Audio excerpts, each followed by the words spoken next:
In the name of God, the most gracious, the most merciful. Welcome to my program. My name is Shahd. Program content discussion of some video clips. Today's video. The rise of Islam in the UK. We hope you will stay with us until the end. The video, The Rise of Islam in the UK, talks about the significant increase in the number of Muslims in the UK and their impact on British society and culture. It highlights the factors that led to the spread of Islam in the United Kingdom and how the Muslim community there has developed over time. The video examines the historical, social, and economic factors that contributed to the spread of Islam in the United Kingdom, including immigration from Muslim countries and the increase in the number of British Muslims converting to Islam. It also highlights the role of Muslims in British society and how they influence politics, economics, and culture. The video also provides an overview of how Islam has influenced British society and how the relationship between Muslims and non-Muslims has changed. It highlights the challenges and opportunities faced by Muslims in the UK and how British society can effectively address these challenges. We stop talking and start watching.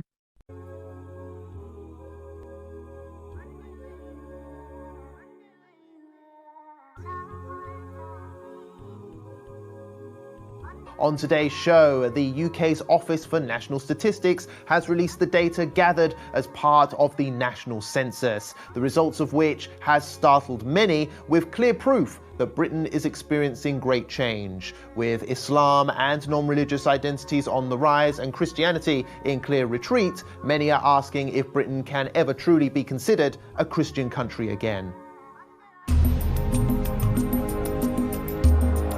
Britain is changing. According to a 10-yearly census carried out in 2021, the United Kingdom has witnessed a seismic change in its religious and ethnic communities, with a sharp decline in British Christianity identity and a rapid growth of the Muslim population. For the first time ever, fewer than half of people in England and Wales describe themselves as Christian. Just 46.2%, down from 59.3% in the last census in 2011. No religion was the second most common response after Christian.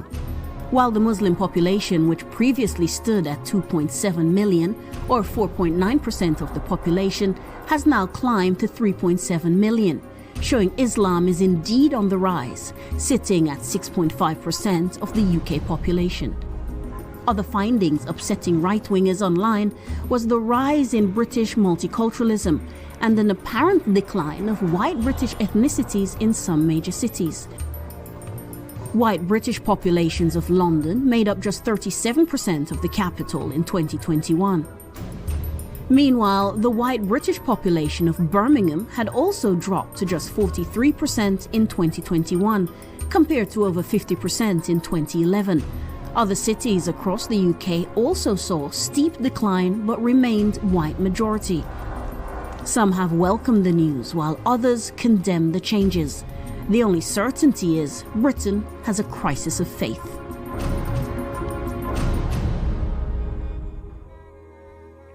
Joining us in the studio today to talk about the census results, we have two esteemed guests. Ahmed Hussein is the CEO of the Muslim civil society group MPAC UK, which encourages civil engagement within the Muslim community here in Britain, and Paul Williams, an ex-Christian who converted to Islam and who now runs the very popular Blogging Theology YouTube channel. Gentlemen, welcome to the show. Thank you so much for coming in. Paul, I'm going to come straight to you because right now it's very clear that there are more Muslims in the UK and quite a few less Christians. Yes. Do you think that that's, what could be the reason inspiring this change? Well, it's a very interesting question. Very recently, Professor Linda Woodhead of King's College here in London, the eminent sociologist and theologian, said in a recent lecture, and I quote, "Islam is central to emerging Muslim youth identities in the UK and is still cool," she said, "unlike Christianity." And she mentioned the British Muslim cultural output is cool around the world. And she's referring, I think, to nasheeds and perhaps fashion and food and things like that.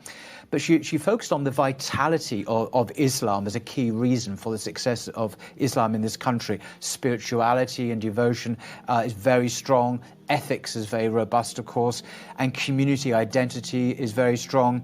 And she mentioned also that Islam is strong in passing on the faith between the generations and from cradle to grave. And she also asked, will Islam keep intellectually vibrant? Because she thought that other religions had stagnated a bit. And she mentions, interestingly, the Cambridge Muslim College, which is headed up by Professor Tim Winter, otherwise known as Sheikh Abdul Hakim Murad, as a centre of excellence in that regard. So I think she had a very positive message. That's an interesting point that she's mentioned, especially given the fact that there's like a kind of real study that's been done behind it. This is a real thing. Yes. And I'm going to come to you on this, Ahmed, now. The decline of Christianity in the UK, which has for many, many years been described as a Christian country. What's your view on it? Why do you think this is happening? So to feed off a bit on what Paul has said, in terms of Islam looking like a cool movement to be a part of, it really speaks to the attitude that people have towards the status quo. Look at the past decade. We've had the Brexit referendum, and just this year we've had the refusal to pay electricity bills. There's a huge grassroots movement, a real hunger for going against the status quo. So when you look at British society, one of the pillars of the status quo is the Christian establishment, whether it's the Anglican Church or whether it's, the other Christian traditions. So in terms of the Christian faith, fewer and fewer people publicly admitting that they're adhering to the Christian faith. It really speaks to the attitude that's gone in the British public against the status quo. And Islam itself has really pushed itself forward as a comprehensive counterculture. So we have our ethics, we have our moral codes, we have our structures, we have our infrastructures, and our social hierarchies and so on. If you look at British society, if you look at the way things are in Britain, and you're not happy with the way things are, you've got a comprehensive counterculture in Islam and in the Muslim community. Paul, I want to bring you in again on this because you obviously spend a great deal of your time talking to people of other religious denominations and even atheists as well. I don't know if you can describe atheism as a religion. Some people do, some people don't. But could you just tell me about the phenomenon of non-religious people that's rising in the UK now? That was the second biggest group in the UK. For me, this is one of the most exciting findings of the Census 2021, is this rise of the no-religious people from about a quarter to 37%, a huge increase in the last 10 years. And what Professor Linda Woodhead has discovered from King's College in her research is that this does not mean the rise of atheism as such, this hardcore materialism like associated with people like Richard Dawkins. No, most people still believe in angels, they believe in the supernatural and life after death. There's a big rise apparently in paganism, according to the professor, and the occult. So there's a very vibrant kind of lay spirituality on the ground, but there's been a disengagement with formal organised religion, the religion of the churches, like the Church of England particularly. People are disengaging from that, but they're not becoming atheists. That is fascinating, because I do know a lot of people who would describe themselves as spiritual, but they don't quite know what they believe in. Exactly. So they're sort of in the middle there, not quite non-religious, but not quite religious as well. Ahmed, one of the disturbing things that's come out of the census is the statistics regarding the Muslim community, a large chunk of which is living in the poorer areas, the poorer regions of the country. Why do you think that is? If you look at the Muslim community as still growing out of the migrant community, it speaks to that socio-economic factor. We have been seen as a source of cheap migrant labour, basically. But what you would also see is like quite a few noteworthy occasions where people from that background then go on and achieve really notable things, like recently the purchase of Asda by two Asians and so on. So the Muslim community, despite our the hindrance of the background of being from a largely migrant background, it is something that we are working very hard to get out of. And again, that speaks to the infrastructure that is inherent in the Muslim community. Very, very quickly, Muslims work hard to set up things like mosques and madrasas, the social infrastructure that's needed to pass on our faith and our identity to the next generation. And what that means is that the next generation can build on the successes of the previous. Sure. So I want to bring Paul in, but we haven't got much time left before we move on to the next segment. But Paul, a lot of right-wingers, I think, would be focusing on the rise of Islam as being some kind of issue here. But what about the rise in secularism, liberalism, the non-religious viewpoint? What could be the consequences for society? You have about a minute, Paul.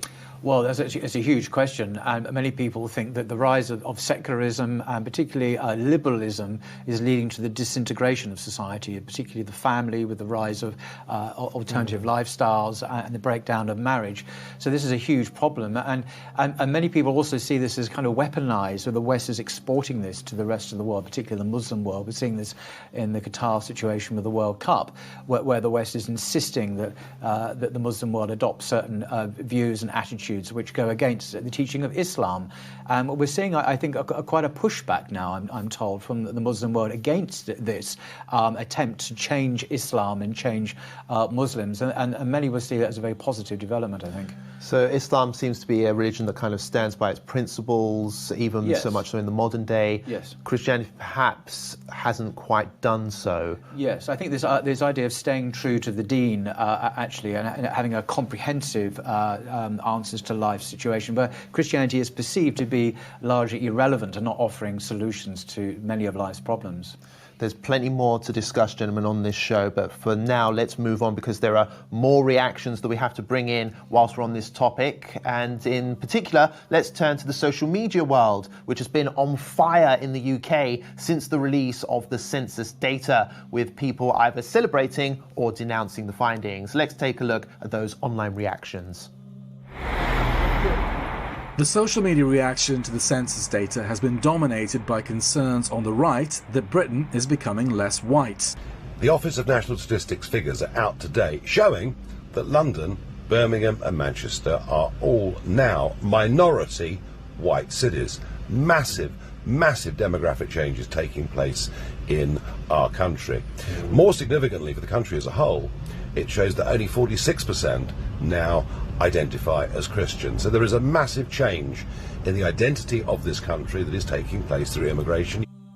Meanwhile, right-wing anti-Islam commentator Douglas Murray feels the demographic changes are profoundly anti-democratic. Other reactions centered around the decline of Christianity, with less than half of the population now describing themselves as Christian. Some blame church leaders for making too many compromises with the modern secular world. Atheists and secularists were ecstatic by the rise of no religion. 22.2 million people in the UK now have no faith at all, while others celebrated the rise of Islam, which has increased by 1.2 million people over the last decade. So Britain now is divided between those of faith and those of no faith, with the anti-faith trajectory in the ascendancy. This poses huge questions for all religious groups in the UK, and perhaps opportunities as well. We also pounded the streets of London to ask ordinary people what they thought of the census findings. Here's what they had to say. What makes this country a beautiful thing is the fact that you have people from different backgrounds that come and can add different aspects, and it enriches life here. It depends where you are. If you are considering London, I don't think it's a Christian city, because there are many other religions in London going on, and I think it's great because the diversity is amazing. I think historically it is. I think I'd probably say yes, but really for historical reasons. It just still has that feel about it. Probably overall a Christian country, but I regard it as very, very multicultural and multi-religious, and that's what I've grown up with for 60 years. From my own experience, in terms of when my grandparents came over here back in the 1950s, it did seem a lot more significant back then. A lot more people kind of were upholding Christian values back then. I would still say it's pretty much a Christian nation. Christian, they're from family, but then they don't really follow it, that their Bibles or books, or they don't go to church. That's why I feel like we Muslims, we follow our religion much more stronger than I feel like Christians people do. It's just the times have changed. People are a bit more liberal. People aren't as into the church as they once were. This religion just gives you the moral basis, the values that we hold as a Muslims. I feel like every society needs that. It forces people to reflect and to keep moral values. I think it plays a very big thing, and especially when someone is in a really dark place, it can really hold you up. A lot of people have grown up in religious backgrounds. It probably gives them a moral dimension. It doesn't mean that they still practice whatever that religious background was. It's just a fact. It's just what it is. I don't care what your religion is, as long as you treat people properly and people behave to each other. You have religion or no religion, you know, that's what I want to see from people. Well, there you have it. Plenty of opinion on the subject. Let me now bring back my two honoured guests to the discussion. Ahmed, I'm going to come straight to you on this. What do you think of the future of religion in this country? Do you think that one day we may see a Muslim majority Britain? There's definitely a lot of optimism. On one hand, we've seen tweets and takes on social media about that. But if I can just throw in maybe a bit of a pragmatic spanner in that, the fact that a country that has traditionally been Christian and its population is now veering away from identifying itself as such, that should be a warning bell for the Muslim community. If a Christian country can give up on that part of its identity, the Muslim community must be aware that if we are not public with the social aspects of our religion, our inherent need for justice, our inherent need for social equality, and so on, the social benefits that our faith brings, we must be public with it. And alhamdulillah, we've seen through the COVID years and in other occasions as well, when the infrastructure of, for example, mosques and madrasas, they lent themselves towards helping for the social good. There's a lot of beauty in our religion. If we keep hiding it, if we are not public with it, if we hide it from ourselves, the demands for justice and equality and so on, then yeah, Islam will also be yet another religion that the people of Britain give up on. Paul, you and I have seen the beauty of Islam and embraced it for ourselves, and I think we can both describe ourselves as the white British, which are being called a minority in some cities, now it seems in Britain. People might feel like Islam is this foreign, scary religion that's coming over here and changing British life. Yeah. What would you say to those people? Well, I used to think that myself, actually, until I investigated Islam. I went to Regent's Park Mosque, my local mosque, and I found something remarkable, real Islam. And in fact, Christianity comes from the Middle East. Jesus, of course, peace be upon him, was a Jewish prophet from Palestine, and Muhammad, upon whom be peace, was just down the road in Arabia. So both of these faiths actually come from the same part of the world. And like we embraced Christianity before, we should also, in my view, embrace Islam as an authentic expression of God's will for our people. And we shouldn't be afraid of it. It offers a comprehensive way of life for people to live, and it brings success in this life and inshallah in the life to come. Why do you think that people are so scared of Islam? Because they don't understand it. At least that was my experience, that they have certain tropes and stereotypes that actually aren't true. And as I said, in discovering real Islam, by talking to educated Muslims, going to a good mosque, I discovered the truth. And it's actually the same faith I discovered as the religion of Jesus and Moses and Abraham. And that, for me, was revelatory and leads me to conclude, well, if they came from God, so did Muhammad, because they're all preaching the same religion. So basically going out and, trying to embrace a little bit of Islam, maybe not the whole thing straight away, but going there, visiting a mosque, for example, that could be really helpful. It was definitely a process. And I think Muslims have a great responsibility now, given what we've seen in the census, to actually share the truth about Islam, actually, and its intrinsic appeal, because it is very appealing once you understand what it really is. And Ahmed, could you perhaps describe the potential benefits that Islam could bring to British society, especially bearing in mind that non-religion is growing here as well? It's the second biggest group after Christianity that people describe themselves as. What are the benefits that Islam could bring that British people might benefit from as well? And thanks for that interesting question. So it's really important to dig a little bit deeper into the no religion or not affiliated with a religion, because that speaks less to atheism and more to being an adherent of an organized faith.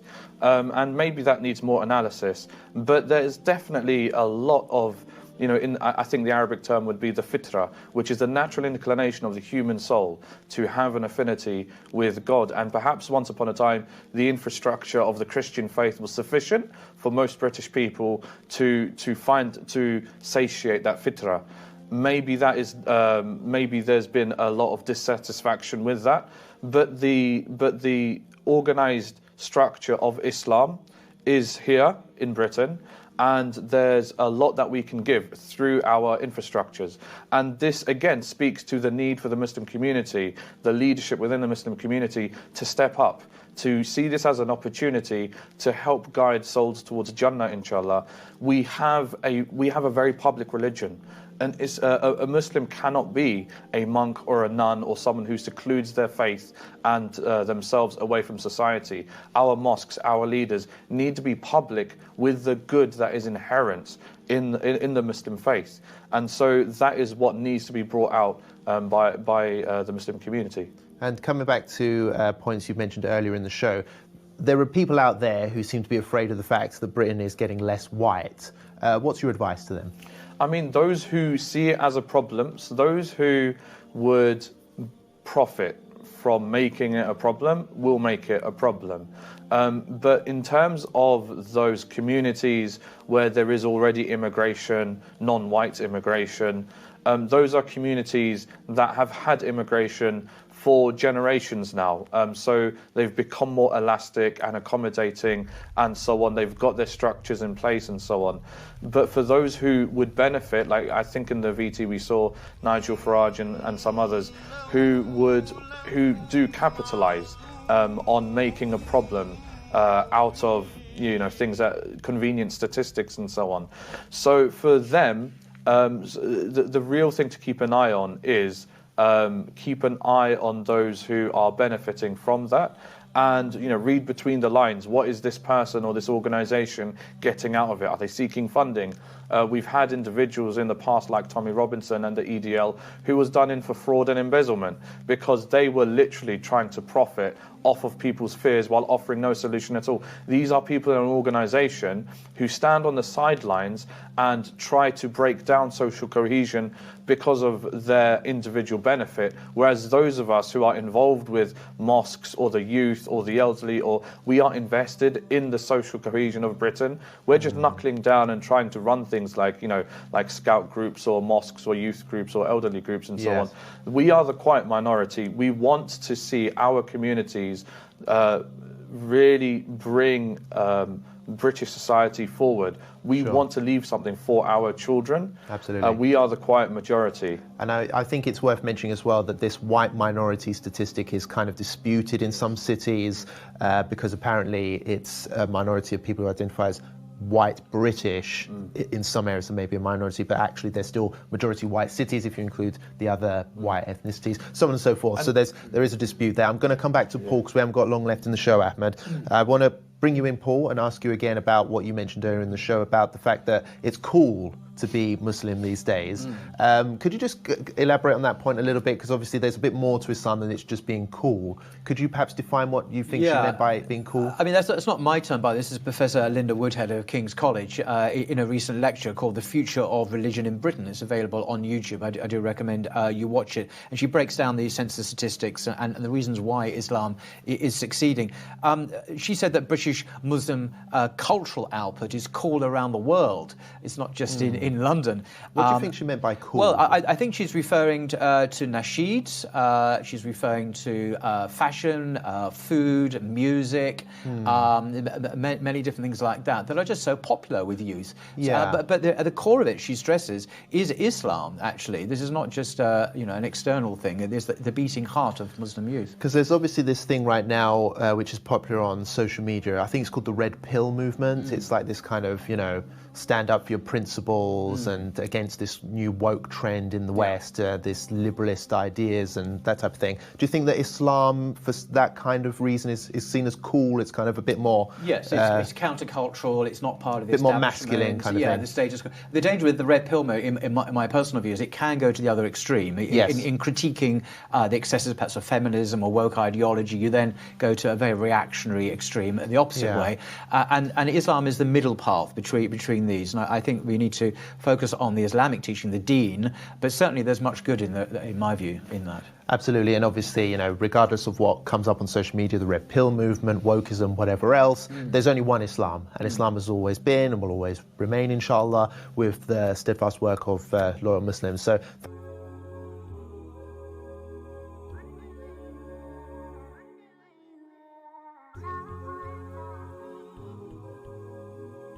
Overall, the rise of Islam in the UK is an important and interesting topic, highlighting the influence of religion on society and how Muslims coexist with British society. The video is an important source of information and discussion on this sensitive and controversial topic, and provides an opportunity for deep thought and extensive discussion about how different cultures and religions can coexist in one society. We look forward to your participation and interaction with this exciting and important topic. Leave it in the comments. May the peace, blessings, and mercy of God be upon you.